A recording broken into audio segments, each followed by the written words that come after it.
Hello नमस्कार, मैं कपिल शर्मा आप सभी का अपने YouTube channel Hindi net achiever पर हार्दिक अभिनंदन करता हूं।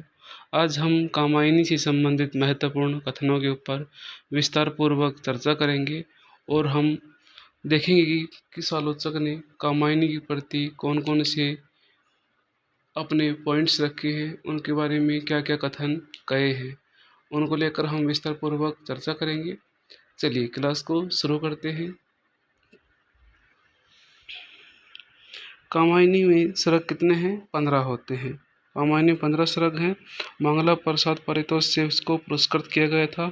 चिंता से शुरू होता है और आनंद पे इसके सर्ग खत्म होते हैं। कौन कौन सर्ग होते हैं? चिंता, आशा, श्रद्धा, काम, वासना, लज्जा, क्रम, ईर्ष्या, पीड़ा, शोपन, संघर्ष, निर्वेद, दर्शन, रहस्य और आनंद।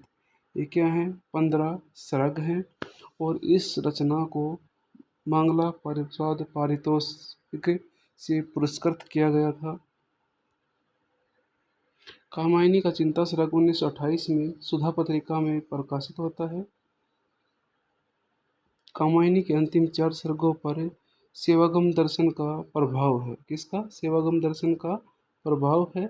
1928 में चिंता सर्ग प्रकाशित हुआ था। किसमें? सुधा पत्रिका में हुआ था।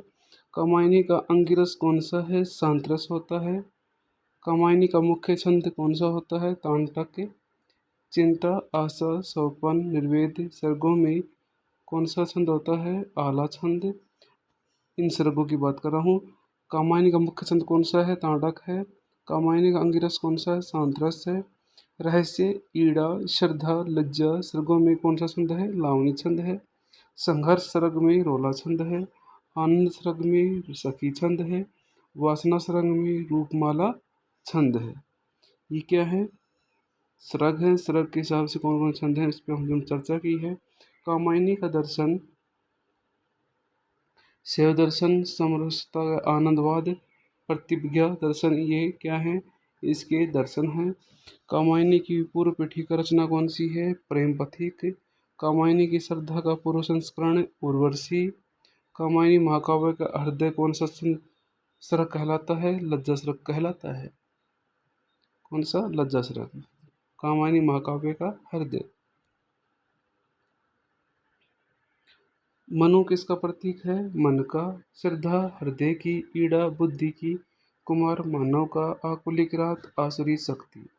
कामायनी की प्रसिद्ध पुस्तकें कौन कौन सी लिखी गई है? कामायनी एक पुनर्विचार मुक्तिबोध जी की है। कामायनी अध्ययन की समस्याएं डॉक्टर नागेंद्र। कामायनी मूल्यांकन और मूल्यांकन इंद्रनाथ मदान। कामायनी एक पुनर्मूल्यांकन रामस्वरूप चतुर्वेदी साहब। इन्होंने रचनाएं लिखी हैं। कामायनी महाकाव्य के विषय में महत्वपूर्ण उक्तियां कौन कौन सी हैं, यानी कि किस आलोचक ने क्या कहा है, उसको हम आगे चर्चा करेंगे। कामायनी छायावाद का उपनिषद कौन कहता है? शांति प्रिय द्विवेदी साहब कहते हैं कि कामायनी क्या है? छायावाद का उपनिषद है।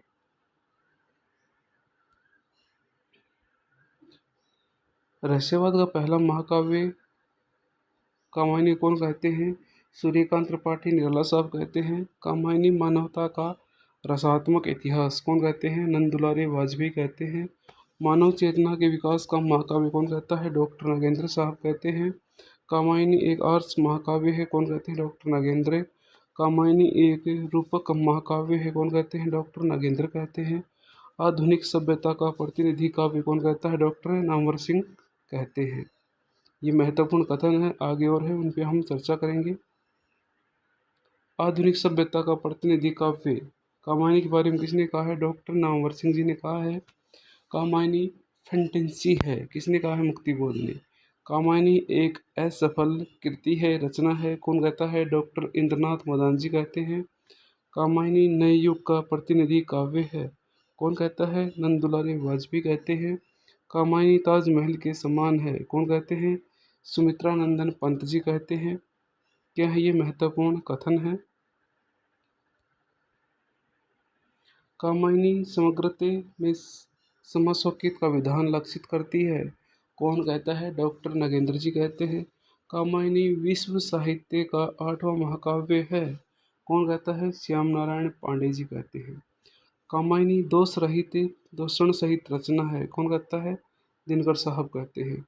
कामायनी आधुनिक हिंदी साहित्य का सर्वोत्तम महाकाव्य है, हरदेव बाहरी जी कहते हैं। कामायनी मधुरस से सिकित महाकाव्य है, कौन कहता है? राम रतन भटनागर जी कहते हैं। ये इसी संबंधित महत्वपूर्ण कथन थे। उम्मीद करता हूँ सभी को अच्छे समझ में आया होगा। आगे भी क्या कहा है? कामायनी विराट सामंजस्य की सनातन गाथा है, कौन कहता है? विश्वभर मानव कहते हैं। कामायनी का कवि दूसरी श्रेणी का कवि है, कौन कहता है? हजारी प्रसाद द्विवेदी कहते हैं। कामायनी को कंपोजिशंस की संज्ञा दी किसने? रामस्वरूप चतुर्वेदी साहब ने दी। कामायनी आधुनिक समीक्षक और रचनाकार दोनों के प्रेक्षस्थल है, कौन कहता है? चतुर्वेदी साहब कहते हैं। कामायनी जीवन की पुनर्रचना है, कौन कहते हैं? मुक्तिबोध। ये इससे संबंधित महत्वपूर्ण कथन थे। उम्मीद करता हूँ आपको कामायनी संबंधित सारे डाउट्स क्लियर हो गए होंगे। मेरे चैनल को सब्सक्राइब करना न भूलें। आगे इसी तरह हम नए टॉपिक्स पर चर्चा करेंगे।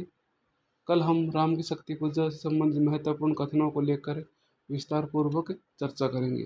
तब तक के लिए खुश रहिए, मुस्कुराते रहिए, जीवन में आगे बढ़ते रहिए। जय हिंद, जय भारत, जय हिंदुस्तान।